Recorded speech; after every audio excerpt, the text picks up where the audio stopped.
Good morning, children.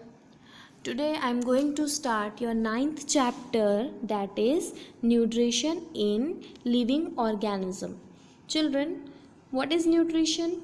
Nutrition is all living things take essential nutrients from their environment. These nutrients give them energy and allow them to grow and develop. So students, what is nutrition? Whatever food we are taking into our body gives us energy and allow it and develop. This is only called nutrition. So taking in food, nutrition gives living things the energy and materials they need to move and to make new cells, because when the cells will develop, we will also grow and develop. So now we are going to see first of all nutrition in plants. You all know, children, that plants prepare their own food with the help of one process that is called photosynthesis. In this picture you can see clearly carbon dioxide, oxygen, heat energy, light energy and glucose.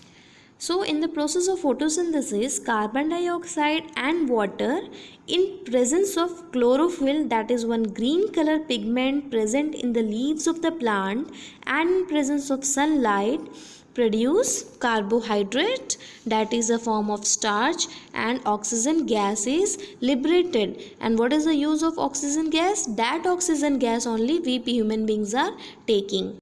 So mode of nutrition in plants is autotrophic, that is in this world only plant is autotrophic, that is they prepare their own food. See in this picture you can see photosynthesis process, carbon dioxide, chlorophyll produce food in the food factory, that is leaves of the plant, and water is also present in the roots. So mode of nutrition in plant is autotrophic. But have you ever imagined there are some plants who lack chlorophyll, means whose leaves are not green in color. So there are some plants whose mode of nutrition is not autotrophic. Let us study more about them. Actually, the plants who lack chlorophyll depends upon the other organism for their food. See, this is the picture of Amar bale, that is Cuscuta. It coils around some other plants which is called a host plant. Cuscuta sends out special root-like structure called haustoria into the body of the host and draw nutrition from it. Thus Cuscuta is a complete parasite. Okay, that is it draw nutrition from the other plant. That is why it is called complete parasite.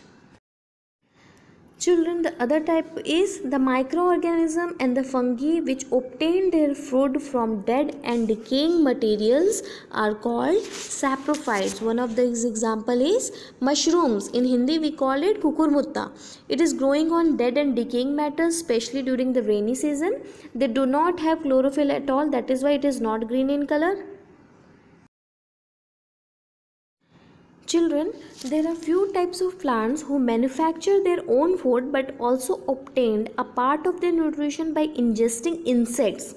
Yes, ingesting insects. These are called insectivorous plant. You can see in this picture, it is a picture of pitcher plant. It is a insectivorous plant. See, the leaves of these plants are specially modified to trap insects. Okay, when the insects sits on this lid, it shuts down its lid and slowly it is digesting that insects. So this type of plants are called insectivorous plants. Example, that pitcher plant, and so many are there. Okay,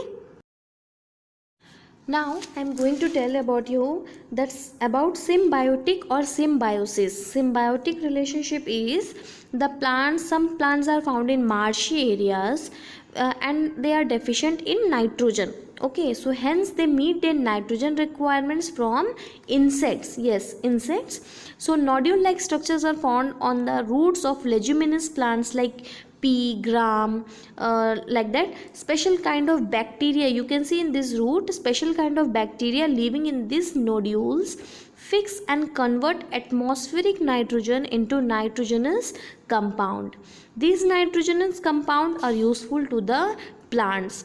The bacteria also take food prepared by the plant. So bacteria also giving something to the plant and also taking food prepared by the plant. So in this way, plant and bacteria live with the help of each other. Okay, so hence they are said to have a symbiotic relationship. Okay, once again I am saying why they are called symbiotic relationship, because plant and bacteria both are living with the help of each other. Okay, so they are called in the symbiotic relationship.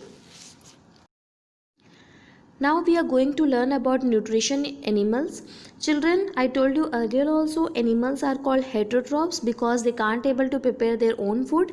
Hence, for their food requirements, they depend upon the food prepared by the plants. So different organisms adopt different mode of nutrition to obtain food. See, this is the picture of nutrition in amoeba. Okay, so amoeba takes in its food with the help of pseudopodia. What is pseudopodia? False structure. Pseudo means false. Okay, amoeba does not have any particular shape. It moves according to, you can see how it takes in this picture, how it takes food inside the body. First of all, ingestion, digestion, absorption, assimilation and egestion. So in the ingestion, it is taking food inside. Digestion means it is digesting, and absorption means it is utilizing for the body processes. Assimilation means distribution of all those things, and egestion means finally removing out of the body the waste material. Okay, so next step is hydra. Hydra does so with the help of tentacles. You can see in this picture, hydra is having tentacles. Okay, it is taking its food. And next is frog. What the frog is doing? Frog trap its food with the help of its long tongue. You can see this in the picture. Next step is butterfly. What butterfly and honeybees and all these insects are doing? They have special tube like mouth part for sucking liquid food. Okay, you can see in the next picture how butterfly is sucking juice from this fruit slice. See, this is having a long tube like structure. From their mouth part it is coming. It helps them for sucking the juice of the fruits and flowers, etc. So students, this is the end of today's explanation.